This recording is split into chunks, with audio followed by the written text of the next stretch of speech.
Hello everyone. आज के इस लेक्चर में हमने इक्विटी इन्वेस्टमेंट के हवाले से, इक्विटी इन्वेस्टमेंट के मेजरमेंट के हवाले से एक प्रैक्टिस क्वेश्चन कवर करना है। तो रीड करते हैं, सॉल्व करते हैं। सवाल को कहता है, on 15 October 2016 Rashid industries limited made the following investments. Name of investing company Karim limited, Bashir limited. Number of shares 1,55,000 and 1,35,000। Percentage of share holding acquired 4% and 2%।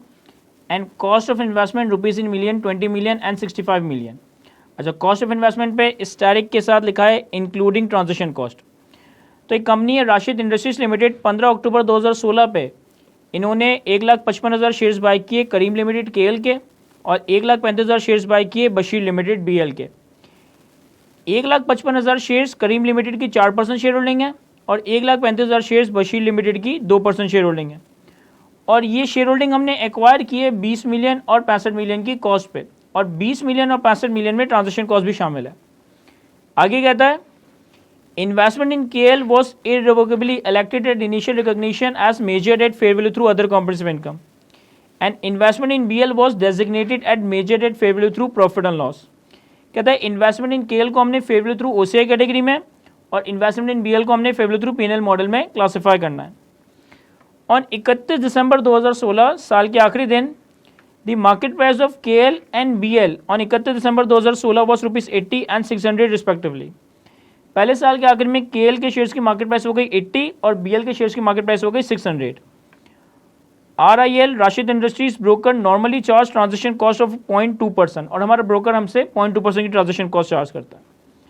अब इस सवाल की रिक्वायरमेंट में हमसे एक्सप्लेनेशन मांगी गई है, जनरल एंट्रीज नहीं मांगी गई। कहता है explain the accounting treatment of the above transaction in accordance with the international financial reporting standards. देखें, राशिद इंडस्ट्रीज ने KL और BL की 4% और 2% शेयर होल्डिंग एक्वायर किया है, यानी कि KL और BL राशिद के परस्पेक्टिव से सब्सिडरी या इन्वेस्टमेंट इन एसोसिएट नहीं है, ये सिंपल इन्वेस्टमेंट है जिसे IFRS 9 के तहत अकाउंट फॉर किया जाएगा। अब दोनों ही इन्वेस्टमेंट्स इक्विटी इन्वेस्टमेंट्स हैं, क्योंकि दो कंपनी के शेयर्स बाय किए गए। इन्होंने मैं बता दिया कि KL की इन्वेस्टमेंट्स को हमने fair value through OCI category में रखना है, और BL की इन्वेस्टमेंट को हमने fair value through P&L model में रखना है। अच्छा, KL के केस में अगर हम इसे fair value through OCI category में रखते हैं तो इनिशियली हम इसे fair value plus transaction cost यानी कि 20 मिलियन पे कैपिटलाइज करेंगे। पहले साल के आखिर में 80 मिलियन की फेयर वैल्यू, 80 रुपये पर शेयर के हिसाब से फेयर वैल्यू भी लेकर आएंगे। जो भी फेयर वैल्यू का गेन या लॉस होगा ये आपका अदर कॉम्प्रिहेंसिव इनकम OCI में रिकॉर्ड हो जाएगा। बशीर लिमिटेड को हमने fair value through P&L model में रखना है।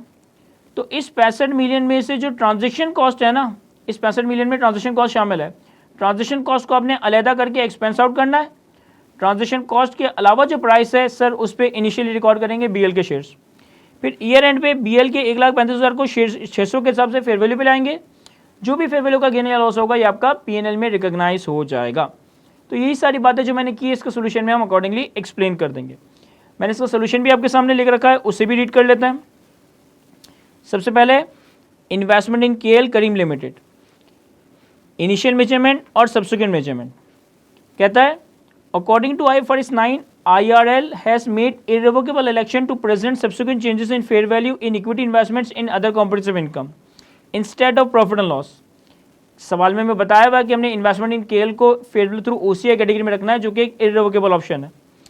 Investment in KL would be initially recognised at fair value plus transaction cost that is 20 million. तो हम इसे इनिशियली 20 मिलियन की fair value plus transaction cost पे रिकॉर्ड करेंगे। ऑन 31 दिसंबर 2016 साल के आखिरी दिन, investment in KL should be measured at fair value of 12.4। साल के आखिरी दिन इसकी फेयर वैल्यू 12.4। ये 12.4 कैसे कैलकुलेट हुआ? 1,55,000 शेयर है और हर शेयर की फेयर वैल्यू 80 रुपये। तो हम इन्वेस्टमेंट को 12.4 मिलियन की फेयर वैल्यू पे लाएंगे, और जो भी हमारे पास फेयर वैल्यू का लॉस आया दैट इज 7.6 मिलियन। बेसिकली 1,55,000 की 80 के हिसाब से फेयर वैल्यू निकाली 12.4, और ओरिजिनली 20 की मिलियन की फेयर वैल्यू पे रिकॉर्ड किया था, तो 7.6 मिलियन का फेयर वैल्यू लॉस आया। ये फेयर वैल्यू का लॉस हमारा अदर कॉम्प्रिहेंसिव इनकम में रिकॉर्ड हो जाएगा। इसके बाद हमारे पास सेकंड इन्वेस्टमेंट्स हैं, investment in BL that is Bashir limited. Bashir limited के हवाले से कहता है since the investment in BL has been designated at measured at fair value through profit and loss, hence the same should be measured at fair value of 64.87। देखिए, हमने इस investment को purchase किया 65 का, लेकिन इस 65 में ट्रांजेक्शन कॉस्ट भी शामिल है 0.2% की। तो इन्होंने ट्रांजेक्शन कॉस्ट को यहाँ पे सेपरेट किया। ट्रांजेक्शन कॉस्ट को सेपरेट कैसे किया कि सर 65 को 1.002 से डिवाइड कर दिया या 1 + 0.2% से डिवाइड कर दिया, तो फेयर वैल्यू आ गई 64.87। इन्वेस्टमेंट को इनिशियली फेयर वैल्यू 64.87 पे रिकॉर्ड करेंगे और जो भी ट्रांजेक्शन कॉस्ट है 0.13 मिलियन की, ये आपकी पीएनएल में एक्सपेंस आउट हो जाएगी, पीएनएल में चार्ज हो जाएगी। फिर ईयर एंड पे हम इस इन्वेस्टमेंट को फेयर वैल्यू बनाएंगे।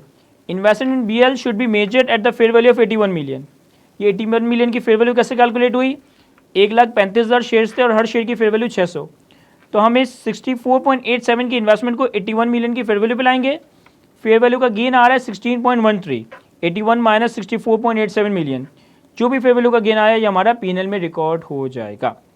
तो सिंपल सा सवाल था, इसमें हमने कोई जनरल एंट्री या कैलकुलेशन करनी ही नहीं थी, बस हमने अकाउंटिंग ट्रीटमेंट को एक्सप्लेन डिस्कस करना था। तो आई होप कि इस सवाल के सोल्यूशन को मैं अच्छे से डिस्कस कर सका हूँ। आज के इस लेक्चर को यहीं तक रखते हैं। Thank you.